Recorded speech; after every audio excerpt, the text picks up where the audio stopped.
People often believe that happiness comes when they finally have everything.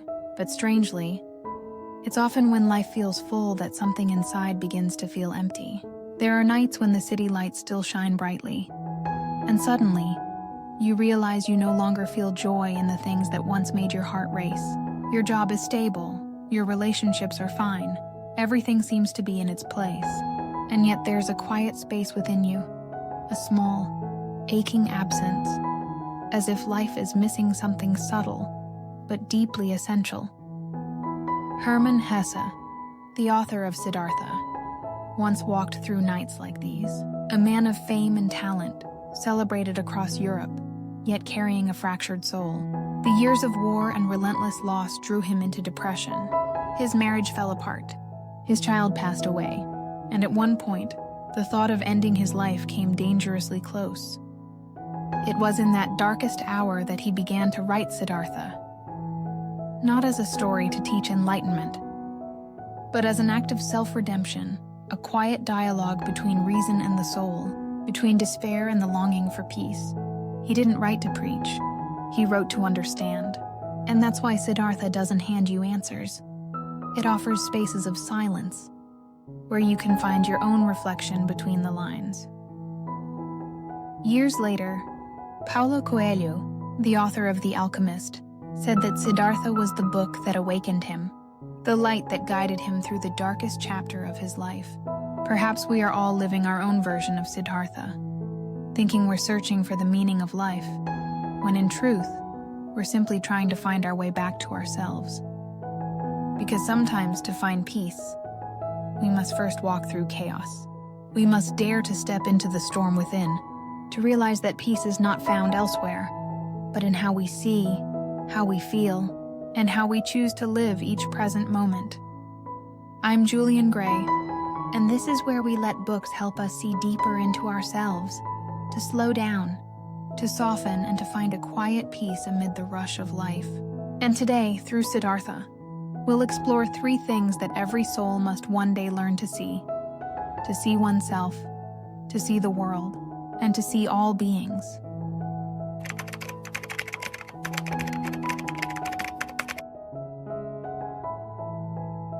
There are people who reach the very peak, only to realize that it isn't happiness at all, when success is no longer enough. Why is it that some people have everything we dream of, yet still feel lost? Why can someone stand in the spotlight, admired and celebrated, and still feel hollow inside, like an empty room where no echo remains? Siddhartha was one of those people. Born into a noble Brahmin family in ancient India, he was wise, serene, beloved, and deeply respected. Everything around him seemed perfect: knowledge, virtue, appearance, reputation. Everyone believed that a man like Siddhartha must have reached the happiness that others spend their lives chasing. And yet within him, there was something missing. A quiet emptiness he could not name. As if somewhere deep in his soul, a faint voice was calling, and he had yet to understand what it meant. From a young age, Siddhartha had been taught every scripture, every ritual, every path said to lead to enlightenment. But the more he learned, the further he felt from himself. No matter how sacred the teachings were, they echoed only outside the door, unable to reach the deepest part of his being. Inside him burned a fierce longing to find his true essence, the Atman, what Indians call the eternal soul, the pure and undivided core of existence. And so, in the midst of comfort and admiration, Siddhartha chose to leave. He walked away from everything, fame, status, praise, to begin his journey of self-discovery. Not because he despised the world, but because he longed to live truthfully, to feel life with his own breath, his own heart. Perhaps there is a Siddhartha within each of us. We live correctly, we live well, we live enough. And yet, somewhere in our hearts, there's a quiet note that doesn't resolve. A feeling that we haven't truly lived, that something within us is waiting to be awakened. And though that feeling can be confusing, It is also a gift, the first step on the path of transformation. Because only when we face our limits can we begin to change. Only when we see the emptiness inside can we learn how to fill it. Not with achievements or recognition, but with understanding and peace.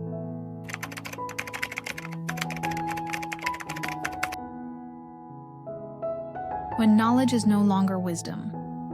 After years of devoted study, Siddhartha realized that all the teachings, the rituals, and the sacred rules he had memorized could not bring him peace. He knew so much, yet his heart remained unsettled. He understood every theory about liberation, but his soul was still tangled and restless. In that moment, he came to a simple, painful truth. Knowledge can be learned, but wisdom can only be lived. So Siddhartha chose to leave behind the path of study and ascetic practice, even the teachers he once revered. He decided to walk alone into the world of ordinary life, to listen to the truest voice within himself. He understood that no one could hand him enlightenment, just as no one can teach us what it means to feel the warmth of a smile or the weight of a tear. Each of us must walk through our own confusion, endure our own pain, and discover for ourselves what no book or doctrine can ever describe. Have you ever felt that way? You read dozens of books, listen to hundreds of talks, understand so many beautiful ideas, and yet, your life doesn't seem to move. You know you should stay calm, be grateful, let go. But when pain arrives, all that wisdom disappears in an instant, because knowing is not the same as understanding, and understanding is not the same as living. Some truths can't be learned through logic, only through experience. Only when we allow ourselves to stumble, to fail, to fall and rise again, do we begin to grasp the real meaning behind the words we thought we already knew. Like Siddhartha, we too must walk through our own suffering before we can hear the authentic voice of our soul. And sometimes it is only in the moment we stop trying to understand everything that true wisdom finally begins to emerge. When you dare to look within, on his journey of seeking, Siddhartha tried everything. He once lived as an ascetic monk, fasting, enduring, renouncing every desire in pursuit of purity. But eventually, he realized that even asceticism could become another cage, a way to deny himself instead of truly understanding who he was. When he left that path and stepped back into the world, he tried the opposite. He immersed himself in desire, in wealth, in pleasure, believing that indulgence was freedom. Yet in the end, he saw that both extremes, deprivation and indulgence, were just two sides of the same escape, the refusal to face oneself. Some people choose strict discipline to prove their worth. Others seek distraction in comfort and pleasure, but both can be ways of running away from the fears hidden deep inside. We fear loneliness. We fear meaninglessness. We fear confronting the weakest parts of ourselves. And so, we cover them with busyness, with goals, with noise, things that make us feel alive, even when we're only running in circles. But only when we dare to look straight into that darkness do we begin to grow. Because within the darkness, there is not only pain, there is also the seed of understanding. Only when we admit that we are imperfect can we learn to love ourselves as we truly are. And only when we pause, to observe, to listen to our fears, our anger, and our wounds, do they finally begin to soften and dissolve. Siddhartha lived through those days. When he no longer tried to be holy, and no longer sought to drown himself in pleasure, he began to accept everything just as it was. And in that moment of surrender, he started to see the world, not with his eyes, but with his heart.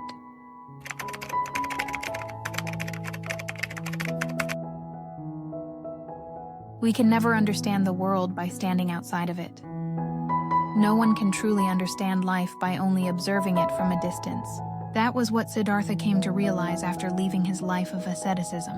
He once believed that renouncing all desire would bring him purity, but when he stepped into the real world, he discovered that some lessons can't be found in the silence of the forest, only in the noise of life itself. Siddhartha met Kamala, a beautiful, graceful woman who taught him about love, intimacy, and the quiet power of desire. He met Kamaswami, a wealthy merchant who taught him about money, negotiation, and the sweetness of success.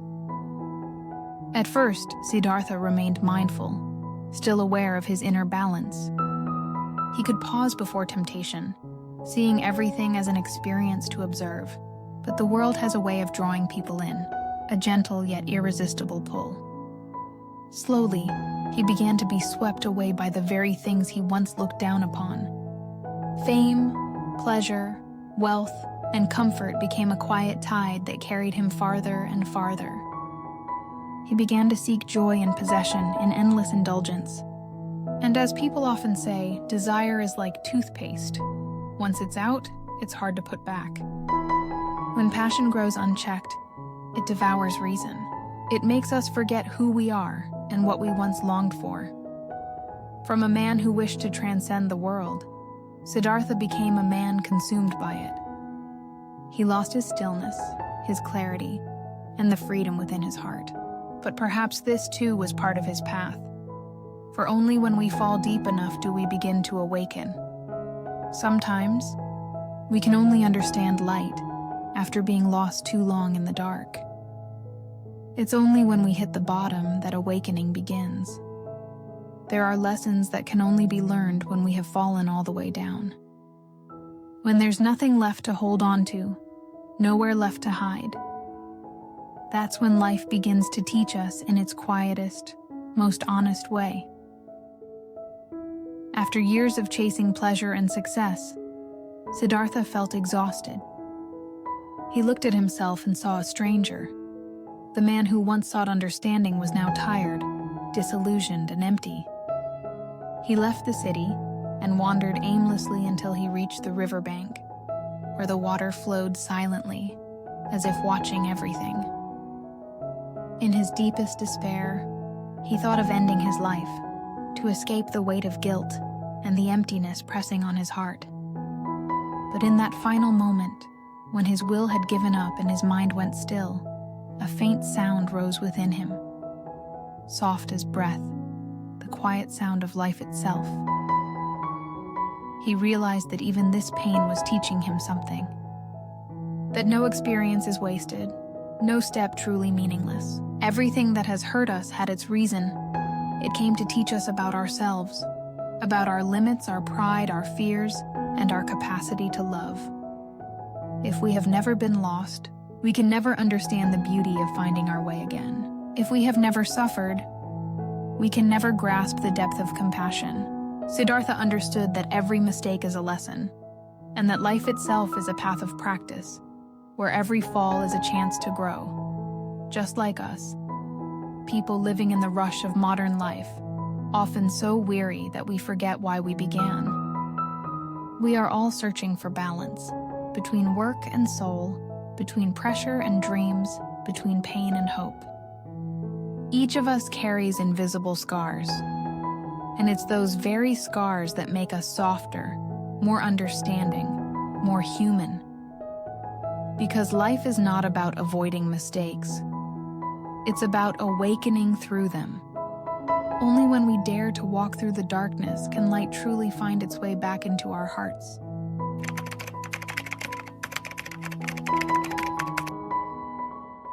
When you've seen the world, you learn how to see people after awakening by the river. Siddhartha slowly understood that living among people was never about escaping or resisting life, but about feeling and understanding it. He realized that no path can lead to peace if the heart still holds pride or judgment. In the past, he used to think those chasing wealth were foolish, that those consumed by desire were weak. But after walking through all of it himself, through passion and failure, he understood that no one has the right to stand outside and judge another's life. Everyone has their own reasons for what they do. Some take the wrong path not because they don't know what's right, but because, at that moment, it's the only path they have the strength to take. Realizing this, Siddhartha let go of the arrogance of one who believed himself enlightened. He stopped preaching, stopped advising, stopped trying to change anyone. He simply lived quietly, observing, listening, and looking at others with a different kind of gaze, the gaze of compassion, because understanding is the beginning of kindness. When we truly see another person, their pain, their weakness, and the fragile beauty beneath, our hearts soften. We no longer want to win, or to prove who's right or wrong. We just want to live more gently, more kindly. And perhaps that is the simplest form of enlightenment, to see others with compassion. For once you have truly seen the world, you begin to see people, not through the eyes of reason, but through the eyes of the heart. When love becomes attachment, you cannot make someone stay, just as you cannot stop a river from flowing. After his awakening, Siddhartha chose to stay by the river, to listen to its voice and watch the rhythm of life passing by. The old ferryman told him that the river knows everything. It flows on, receiving fallen leaves, rain, sunlight, yet holds on to nothing. It simply moves, quietly, patiently, endlessly forgiving. And in that stillness, Siddhartha realized, peace doesn't come from holding on, but from letting things be. One day, fate brought him back to Kamala, the woman who had once been the deepest love of his life. But this meeting was not meant to rekindle, only to close a circle. Kamala had become a pilgrim, traveling with her young son. She recognized Siddhartha, smiled softly, and in that moment, was bitten by a snake by the riverbank. In her final breath, she placed the child in his arms, the last memory of a love that once was. Siddhartha held the boy close, seeing in him Kamala, himself, and everything he had lost. He loved the child deeply, but within that love was fear of losing, fear of being alone, fear that if he let go, he would have nothing left.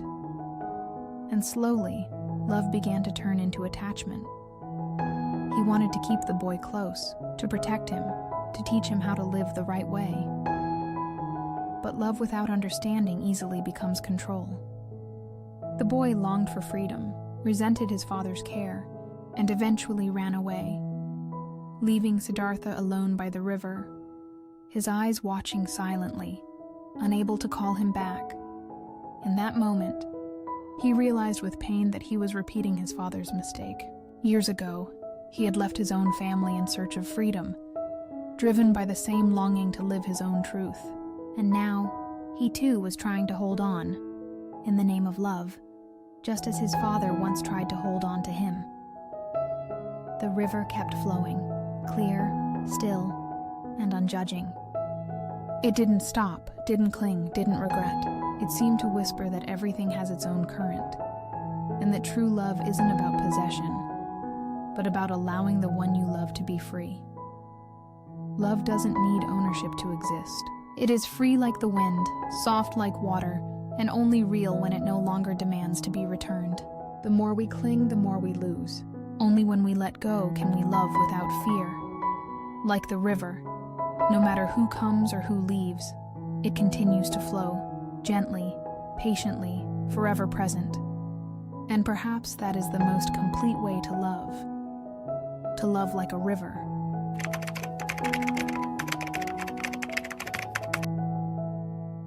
Sometimes, love isn't about holding on. It's about having the courage to let go. After the pain of losing his son, Siddhartha quietly returned to the river, the place that had witnessed every rise and fall of his life. No longer resentful, no longer trying to change anything, he simply sat in silence, listening to the sound of the water, to the soft rhythm of time passing wave by wave. All the things that once brought him sorrow, love, loss, mistakes, now felt as light as clouds drifting across the sky. The river before him still flowed, endlessly, yet somehow it was always the same. The water today was not the water of yesterday, but its essence remained unchanged, clear, gentle, forgiving. As Siddhartha watched the current move, he suddenly understood. Human life is just the same. We change every day, yet something deep within us remains one. The water keeps flowing, yet it is still water. We keep changing, yet we are still ourselves. He saw that everything, every person, every moment, moves according to its own rhythm. Right and wrong, gain and loss, these are just names we give to the natural flow of life.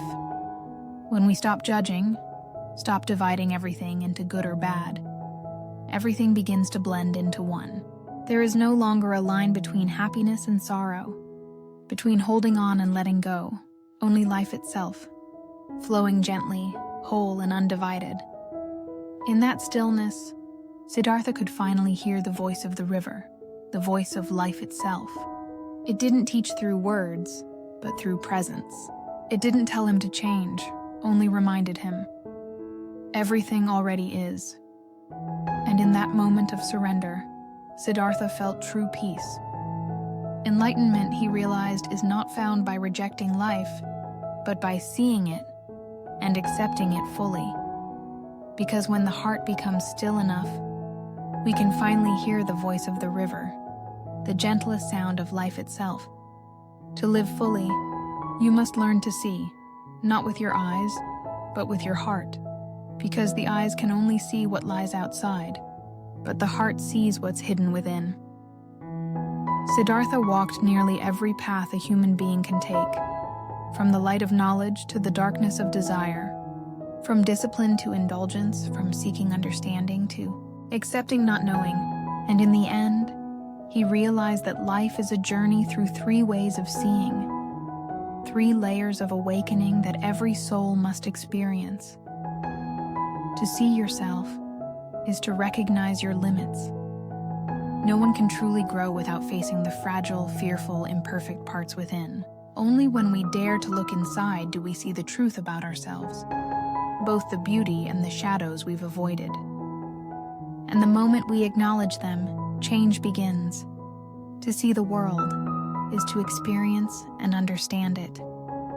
Reading or listening to others is not enough. We must step out, touch life, make mistakes, fall, and learn from the bruises we earn. The world is not something to conquer. It is a mirror, reflecting us in countless forms.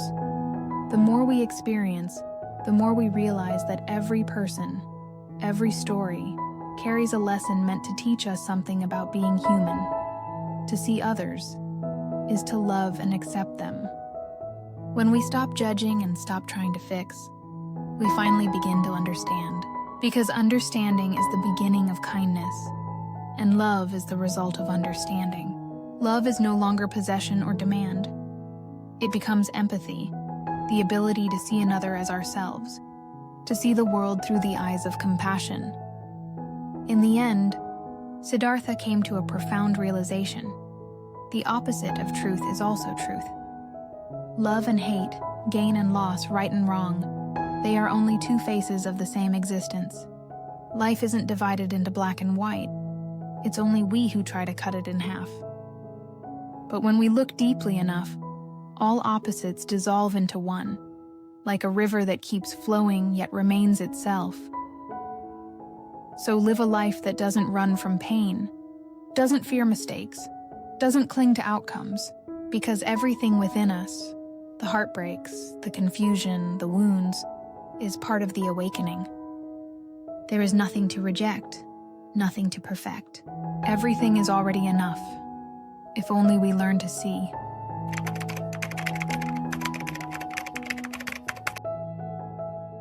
Only when we can love life as it is, do we finally become free.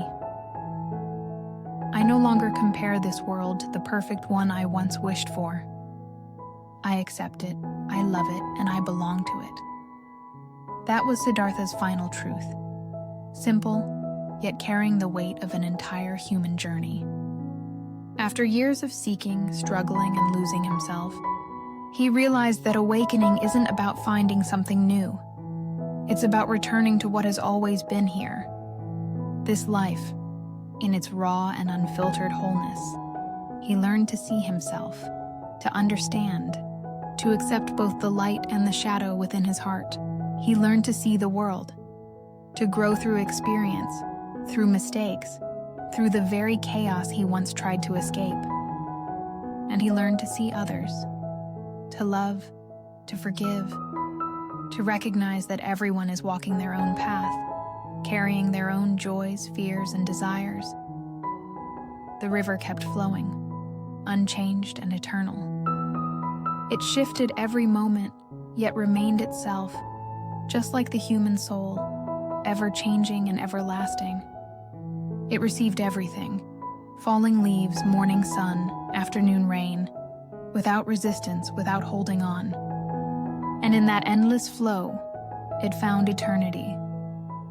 Awakening is not about reaching a peak, nor about becoming perfect or transcending the world. Awakening is coming home, living truthfully with oneself in every ordinary breath. It's seeing this imperfect, messy world and still being able to smile, to love, and to give thanks, simply for being part of it. Thank you for listening until the end. If this video brought you something meaningful, please share it with those who are also searching for peace in their own lives. I'm Juliana Grey, and I'll see you again as we continue this quiet journey of reading, understanding, and awakening together.